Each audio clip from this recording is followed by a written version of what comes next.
गौसपुर में खबर है जिथे इंडस हाईवे ते अणजातल हथियारबंदन की फायरिंग ड्राइवर समेत 2 ॼणा जख्मी थी पिया जैं त क्लीनर के अगवा किया वियो है। हथियारबंद मज़दा के क्लीनर पीर बख्श मीरानी के अगवा करे विया आहिनि। गौसपुर वेझो इंडस हाईवे ते अणजातल हथियारबंदन की फायरिंग में ड्राइवर समेत 2 ॼणा जख्मी थी पिया जैं त क्लीनर के अगवा करे विया आहिनि।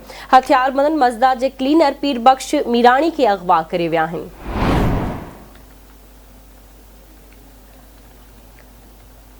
गौसपुर वेझो इंडस हाईवे ते अणजातल हथियारबंदन की फायरिंग ड्राइवर समेत 2 ॼणा जख्मी थी पिया। तफ़सील ॿुधाइण लाइ असां लाइन ते मौजूद है गौसपुर में आवाज़ न्यूज़ जी रिपोर्टर बरकत भयो।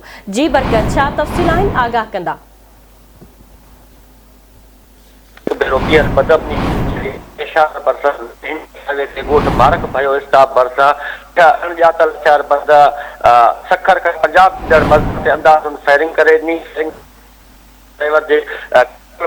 कल्टी थी है तलाह में किरी पई है। हथियारबंद मज़दा के क्लीनर रोड़ी वासी बख्श मीरानी के अगवा करे कच्चे तरफ आसानी से फायरिंग कंदा फरार थी विया आहिनि। जॾहिं त गोलियूं लॻण सबब मज़दा ड्राइवर बंगुल हो गई ऐं संदसि साथी खातून लाचारी जख्मी थी पिया जिनके नाज़ुक हालत में अस्पताल मुंतकिल किया वियो है।